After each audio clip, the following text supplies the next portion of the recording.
high-end GPU, FPS stuck at 30. I've been there myself, not because the hardware is bad, because Minecraft breaks in its own way. One video, full system, settings, loader, mods, in the right order. Without this, you'll be tweaking sliders randomly forever. Block 1, diagnostics. Before you install any mods, you need to understand why the game is lagging. Otherwise, you are treating a toothache when you actually have the flu. Most people just install sodium, cross their fingers, and hope for the best. Sometimes it works, sometimes it does not. We are going to do it differently. Diagnostics. It takes about 2 minutes and instantly shows the weak spots you need to fix. F3 gives you a quick snapshot, but in vanilla, it shows almost nothing useful. To see milliseconds per frame as a separate line and read the diagnostics properly, you need sodium. You'll need it anyway, so install it first. Then we look at the numbers. You open F3 and look at 4 metrics: FPS and milliseconds per frame, frames per second, and the time it takes the game to draw one frame. Look at T, that's milliseconds per frame. Lower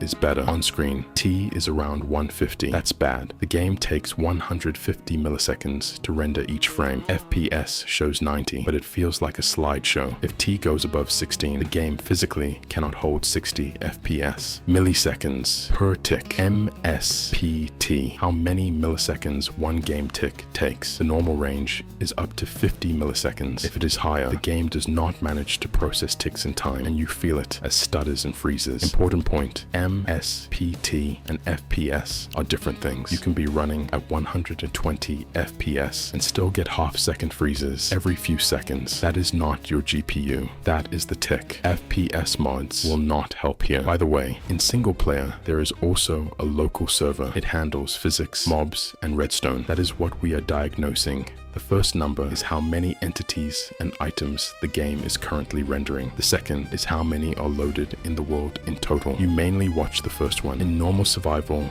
with no big farms, a stable value over 200 on a mid-range PC is already a warning sign. Next to a mob farm, 500 plus means real trouble. You need a mod that cuts the extra rendering. I'll talk about those mods in block 5. For now, we stick to settings. Chunk sections. How many chunk sections the game is drawing at the same time. The higher that number, the more load on your GPU. Above 1000, you should lower your render distance. F3 gives you a snapshot, but it does not tell you why. Now, I will show you a tool that actually points to the culprit. Download Spark, a mod profiler. It shows you what exactly is eating your performance instead of just telling you that things are bad. You join your world, type /spark profiler start, walk through the problematic spots, spawn, caves, farms, and then type /spark profiler start. Spark gives you a link right in chat. You copy it and open it in your browser. What do you look at in the report? The top panel shows global metrics. TPS, the normal value, is 20. If it is noticeably lower, the server cannot keep up with ticks. Mobs move in jerks. Redstone is delayed. Farms run slower. That means the problem is not FPS. For MSPT, do not look at the minimum. Look at the maximum and the 95th percentile. The 95th percentile means that 95% of all ticks were faster than that number. That is your honest picture of normal operation. Median is 7 milliseconds. That is fine. But the peak hits 1690. That is 1.5 seconds of your tick just freezing. That is the source of your freezes. Memory. If it is filled up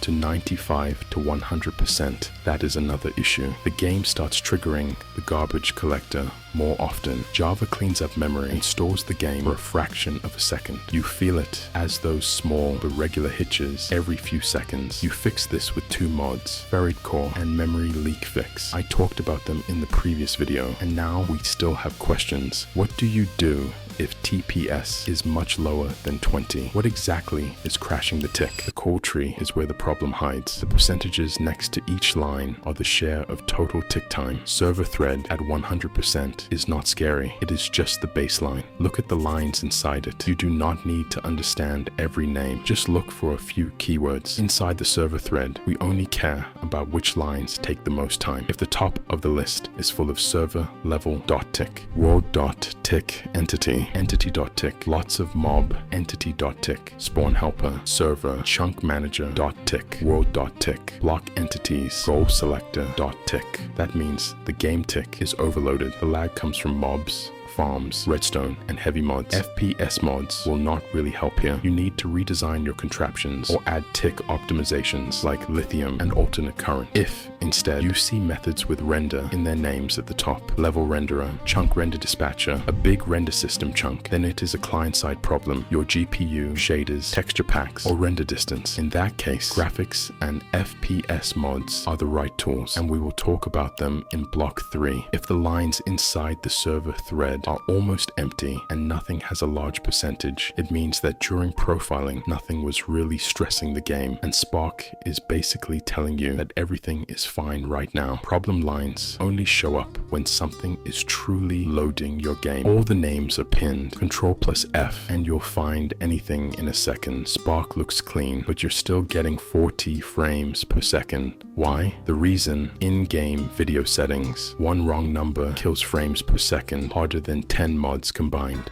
Block 2. In-game video settings. Most people just flip everything randomly. Dropped render distance from 32 to 16. You think that's twice lighter. It's actually 4 times. Turned on VSync to fix screen tearing and got input delay as a bonus. Every setting does exactly one thing. Know what it is. Know what to touch. Render distance 8 to 12 chunks. It controls only one thing: how far you can see in the world. Why is this critical? The chunks around the player form a square. If you double the radius, the area grows not twice, but about 4 times. So going from 16 to 32 chunks loads the system about 4 times more, not twice. With 8 to 12 chunks, you still have decent visibility, but the number of active chunks does not explode into thousands, and that radically lowers the load on both CPU and GPU. Simulation distance 6 to 8 chunks. This is the radius where the world is actually alive. Mobs tick there, farms and redstone run, drops fall, all of that. Everything beyond that radius may be visible, but nothing is happening there. When you set simulation distance too high, the CPU updates tons of entities and mechanics far beyond what you actually need right now. On weak machines, this kills both TPS and FPS. 6 to 8 chunks is the sweet spot. Farms around you work, but you are not loading the entire world on the CPU at once. See through leaves. It controls leaf transparency, the main thing that hits the GPU in forests. Turn it off. The boost is noticeable. Visually, you barely see the difference. Smooth lighting softens light and shadows on blocks. Instead of hard square transitions, you get smooth gradients. To do this, the game has to calculate lighting for every vertex and every pixel, which hits both CPU and GPU. For most players, leave it on, turn it off only if every frame counts. VSync locks FPS to your monitor refresh rate and delays frames to remove screen tearing. Sounds nice. In practice, you pay with input delay and unstable frame pacing if your FPS jumps around the refresh rate. When VSync is on, the driver can stick your FPS to multiples of the refresh rate and hold frames back. The game feels heavier on control. Turn it off and control FPS yourself with the next setting. Max frame rate. Minecraft keeps rendering frames non-stop, even if your monitor cannot display them all. If the game outputs 400 FPS and the monitor is 60 Hz, 340 out of those 400 frames are simply thrown away. Your CPU and GPU worked in vain, heated up and used power, and you never saw it. On a high-end PC, you can set it to unlimited. Good hardware handles the load without dropping frames. The cap only cuts responsiveness. On a mid-range PC, set it to about double your monitor refresh rate. For example, with a 60 Hz monitor, you set the cap to 120 FPS. Why 120 and not 60? Because with a hard cap at 60, the game will sometimes dip just below, and you will feel small stutters. The extra headroom gives smoother motion without too much extra load. On a weak PC, set the limit to 60 or 90 FPS. Low-end hardware cannot handle infinite rendering. It overheats and starts throttling. Your FPS jumps from 80 down to 20 and back. A hard cap removes those spikes and gives a more stable picture. That is the base. Next, settings most people skip, and those are exactly what kills the FPS. Clouds. 3 modes. Fancy. Full volumetric clouds. Boss. Flat sprites. Off. Completely disable disabled. Fancy, highest load. Fast, almost free. Off, removes them entirely. For most players, fast. Particles. Particles are one of the most expensive effect types, especially in large numbers. Fire, explosions, portals, mob farms. Every single particle has to be drawn and updated. Decreased lowers the amount of particles while keeping the visual information. On very weak PCs, you can go all the way down to minimal, but then some visual cues disappear. For example, you might not see whether a potion effect is active. You only notice when the effect ends. Entity shadows. Shadows from entities, mobs, players, items are just simple circular projections under each object. On farms where hundreds of mobs are loaded at once, the engine calculates a shadow position for each one, and that load hits the CPU, not the GPU. Turning them off barely affects gameplay. You still see the hitbox. Mid-map levels. Controls texture quality on distant blocks. Off. Maximum flicker, minimum load. Higher level means less flicker, but more RAM usage. I recommend level 1. It removes most of the flicker without putting noticeable load on RAM. Biome blend. Smooths out grass, leaves, and watercolors between biomes. Impact on performance is small, but on a weak PC, set it to off. At this stage, many people already see their FPS jump by 30 to 50% if they previously used default or higher than medium settings. Settings are done, but without the right loader, none of these numbers matter. Block 3. Choosing the core. Before you install anything, you need to choose the right platform. That decision defines everything else. Fabric versus NeoForge versus Forge. What should you use? Forge. The plus side, a huge history and thousands of old mods. Downside, on version 1.21.1, it is pretty much dead. The library is much smaller now. Most major developers have moved over to NeoForge. The only real reason to use it is old mod packs for 1.20.1 that no one has ported. NeoForge. It is the successor to Forge. Most key optimization mods are ported and run fine. If you want big content mods like Alex's Caves, create huge tech mod packs. This is where they usually live. The downside is that it is architecturally heavier than Fabric. The platform was built for functionality and large mods, not for lightness. For pure optimization, that extra weight is unnecessary. You pick NeoForge only if you absolutely need mods that do not exist on Fabric, and there is one loader that beats both. Fabric. It touches the game code as little as possible, so Minecraft spends less effort on itself and leaves more resources for rendering. It updates to new versions faster. All top optimization mods are made for it. Sodium, Lithium, ImmediatelyFast, Entity Culling, C2ME. Its optimization ecosystem on 1.21.1 is the most mature. There is basically no competition. The downside, fewer big content mods. If you want Alex's Caves or huge tech packs, Fabric is not your platform. But if your goal is FPS and stability, this is the only right choice. That is my personal recommendation. Here is the mod stack I suggest. In the previous video, I broke each of them down, what it does, why you need it, and in which order to install. Links are in the description. Now you have your platform and your stack. Minecraft is already running faster, even without a single shader. But if you want good visuals, there is a right way to add shaders without throwing away everything you just tuned. Block 4. Shaders. 2 mistakes that kill your FPS instantly. The first one is Optifine on 1.21 and above. On newer versions, it conflicts with the modern mod stack. Sodium, Iris. Use one or the other, not both. If you still have Optifine installed, that is the first thing you need to remove. The second is turning on the first pretty preset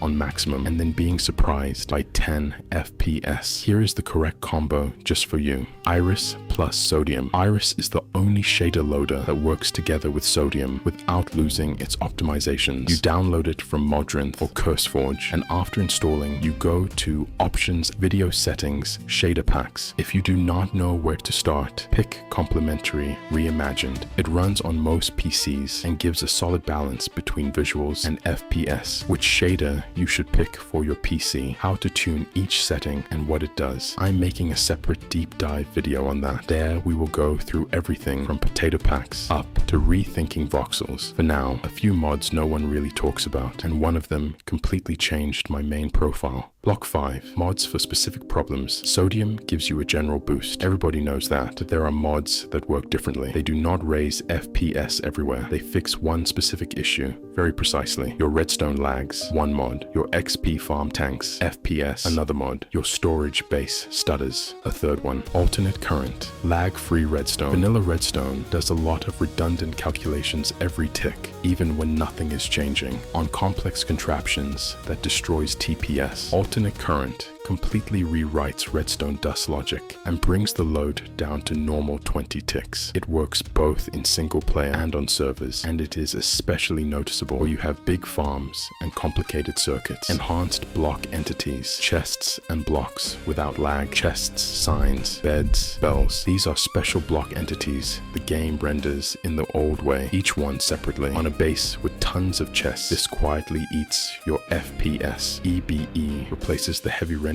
with lighter models without changing how they look. On storage halls and farms, the difference is very noticeable. Clumps, XP farms without drops. On XP farms, where orbs fall by the hundreds, each orb is a separate entity. 100 orbs means 100 objects to update and render every tick. Clumps merges them into a single object. The CPU finally excels and your FPS stabilizes. If you love automation, this is one of the best fixes you can install. Chunky. Zero chunk gen freezes while recording. It pre-generates chunks before you start playing. You run it once and it generates everything in the background. Then during gameplay, streaming, or recording, there are no freezes from new chunk generation. It is essential if you record content. These are surgical mods, but there is something else. A ready-made solution I use myself. Vulkan mod. Experimental. It is not just a mod. It is a replacement for the render engine. Vulkan mod removes OpenGL and uses Vulkan instead. On some setups, the boost is huge. On others, it is unstable. 3 rules. Install it only in a separate profile in the ModernFix app,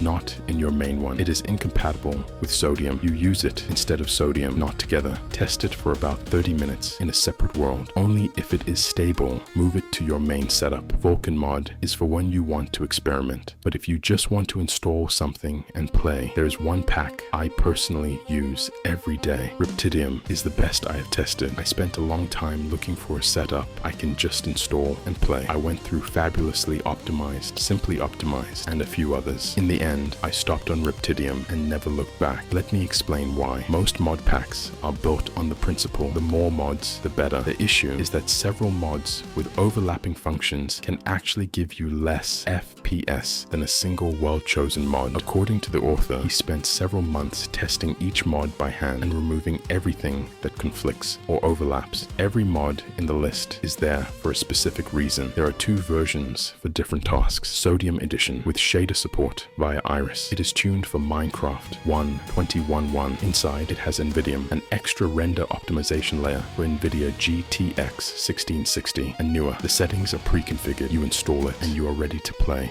Vulkan Edition is for newer Minecraft versions and does not support shaders. If you do not care about looks and only want speed, this is the one. The developer claims around 3000 plus FPS versus 100 to 200 in vanilla on top-tier hardware with Vulkan. In real gameplay on a mid-range PC, expect roughly a 2 to 4 times boost over vanilla. Not thousands, but still a serious gain. What I personally like most is that it is not only about big numbers. The game simply feels more polished. Buttons click.